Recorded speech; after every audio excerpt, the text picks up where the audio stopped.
Hello everyone, welcome to this video, and in this video I'm going to show you how you can create a poll on WhatsApp.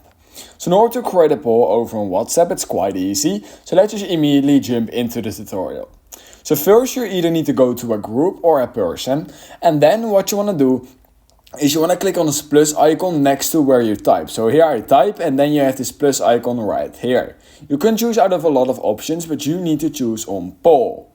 Then literally all you need to do is ask a question such as hello, and then literally all you need to do is add at least two options. So for example, this, and then I can just keep adding more and more options for the poll.